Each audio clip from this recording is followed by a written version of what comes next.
Olá pessoal, tudo bem? Então, eu resolvi gravar este vídeo para retomar algumas ideias acerca das quais nós conversamos no nosso primeiro encontro da disciplina Teologia Bíblica. No meu caso, o foco é especificamente teologia do Antigo Testamento. Meu propósito é oferecer para vocês uma síntese do que foi dito naquela ocasião, como um recurso a mais para introduzir o assunto neste segundo semestre de 2020. Eu falei sobre 4 pontos. Como primeiro ponto, propus 3 percepções antropológicas fundamentais, que são a imprevisibilidade da vida, a morte e o lugar do ser humano. O segundo ponto partiu de uma pergunta: o que é teologia?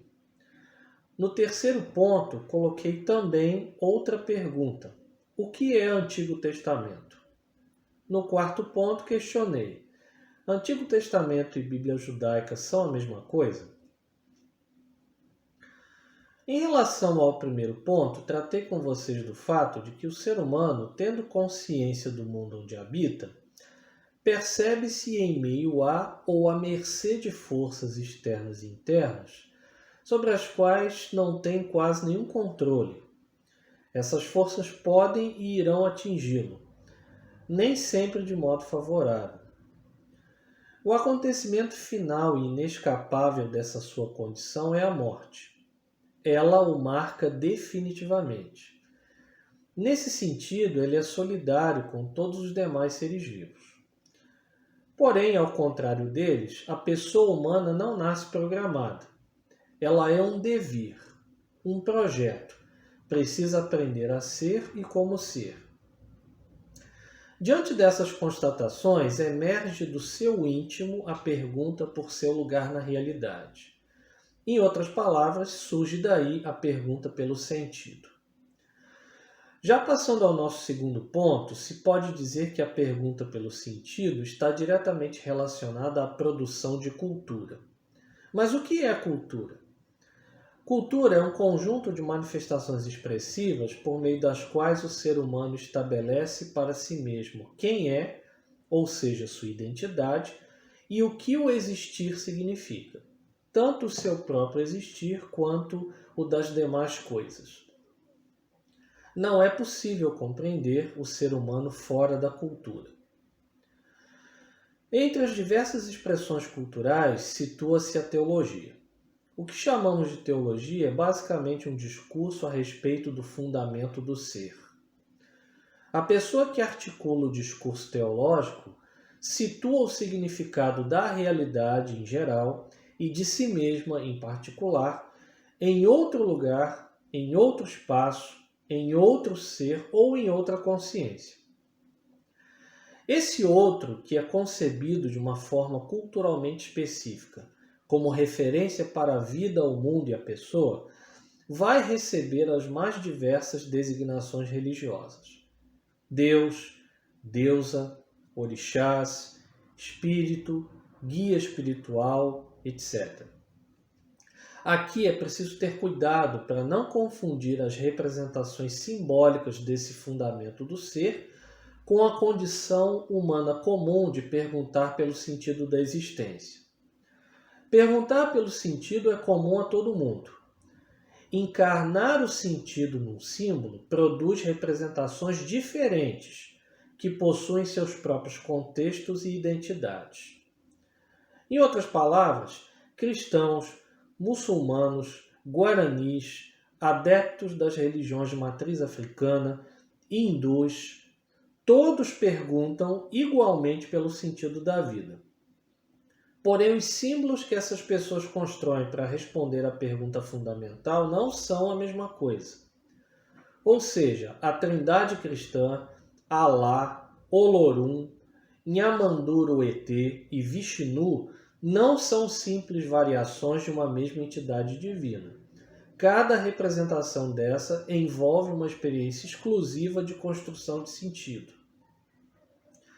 Assim, o discurso teológico surge das e em meio às mais distintas experiências humanas: alimentação, organização social, sono, habitação, alternância de emoções e assim por diante. é uma tentativa de ordenar o mundo e a pessoa em função de um sentido existencial. Logo, estudar a teologia do Antigo Testamento envolve se ocupar dos discursos teológicos que surgem das memórias de vida de várias comunidades que compunham o antigo Israel, conforme essas memórias foram conservadas e interpretadas mediante um processo de transmissão e redação. Por isso, nosso terceiro ponto envolve a pergunta pelo entendimento da expressão Antigo Testamento. Aqui me limito a relembrar que o que é chamado pelos cristãos de Antigo Testamento refere-se a um acervo extenso de livros, 46 na edição católica da Bíblia e 39 na edição protestante. A produção desse acervo cobre um período de cerca de 1000 anos. Seu valor religioso, estabelecido no âmbito cristão, reside em seu caráter de testemunho histórico e anúncio profético. Testemunho histórico da trajetória do povo de Israel com seu Deus. Anúncio profético da salvação de Israel e do mundo mediante a vinda do Messias. A revelação desse Messias é oferecida por meio dos livros da segunda parte da Bíblia cristã, o Novo Testamento, os quais, de modos distintos, interpretam a pessoa e o significado de Jesus de Nazaré.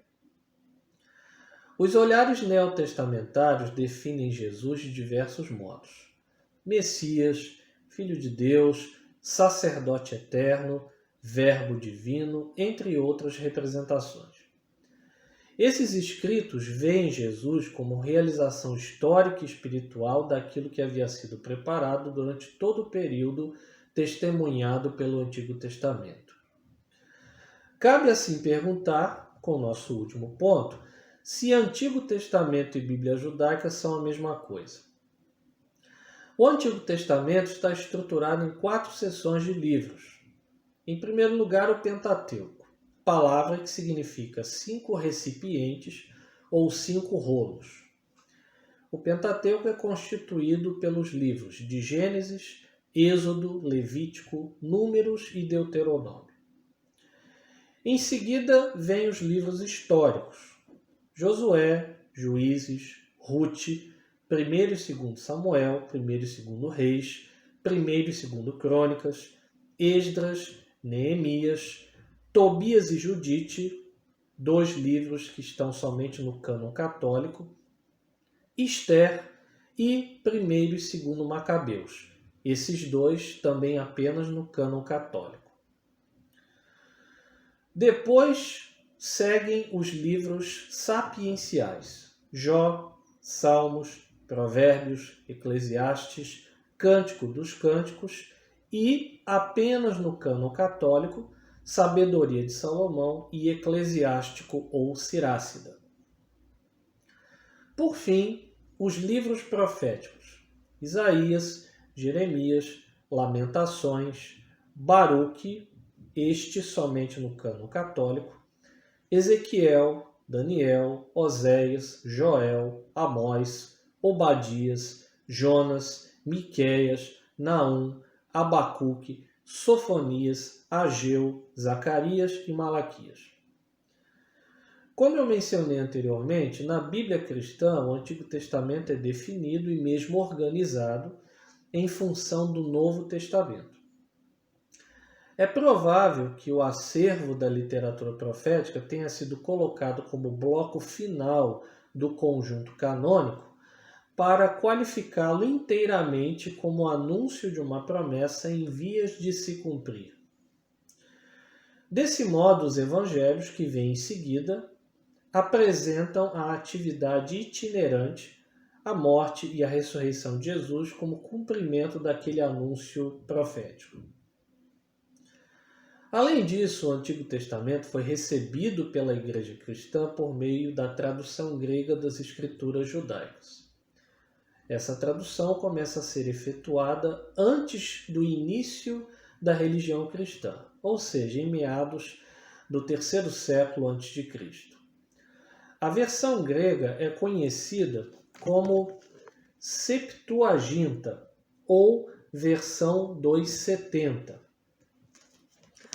A Bíblia judaica, por sua vez, define-se como um conjunto literário em 3 partes: a Torá, os profetas e os escritos. Aqui nós temos a edição da Bíblia Hebraica Stuttgartense e aqui em cima vocês podem ver escritos em hebraico os nomes dessas 3 seções, né? Torá, Neviim, profetas, Ketuvim, escritos. A Bíblia judaica é resultado de uma autenticação socio-religiosa que o judaísmo, a partir da segunda metade do século I da era cristã, começa a conferir a um determinado número de escritos hebraicos, além de algumas porções em aramaico. Esses escritos já eram reverenciados anteriormente como sagrados. Esse judaísmo representado pelos fariseus é sobrevivente da ofensiva militar romana que destruiu Jerusalém e o templo em meados do século. O processo canônico judaico, porém, ainda levaria alguns séculos até se completar. Em sua divisão em 3 partes, a Bíblia judaica promove a Torá como fundamento social e religioso para a vida judaica. Os livros da Torá são os mesmos do Pentateuco, porém com nomenclaturas dadas pelas primeiras palavras de cada um. Bereshit, no princípio, é o nome hebraico do livro de Gênesis. Shmot, cujo significado é os nomes de, dá nome ao livro de Êxodo.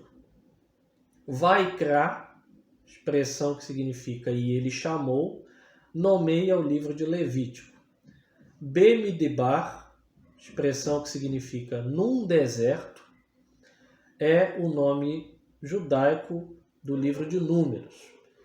E Devarim, que significa palavras, é o nome do livro de Deuteronômio. Nesses livros, os judeus encontram as instruções divinas para a construção de sua identidade enquanto povo. Os livros dos profetas apresentam esses personagens como continuadores da obra do maior dos profetas de Israel, Moisés, conforme a própria Torá o apresenta.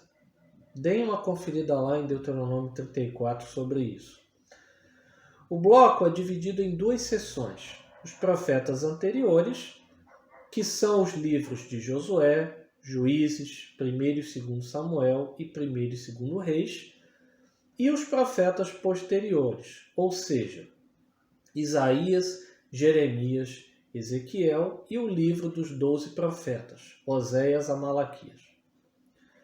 Por fim, o bloco dos demais escritos é composto por Salmos, Jó, Provérbios, Rute, Cântico dos Cânticos, Kohelet, o nome hebraico do livro de Eclesiastes, Lamentações, Ester, Daniel, Esdras, Neemias e 1º e 2º Crônicas.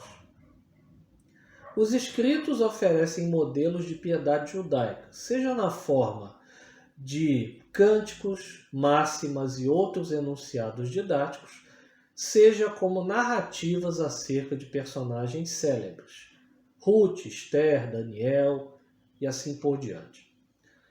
Nesse conjunto, ainda se abre a esperança de um futuro com Javé que está para ser construído, pois a Bíblia judaica termina com o Edito de Ciro II, o persa, autorizando os judeus exilados na Babilônia a retornarem à sua terra e reconstruírem o templo.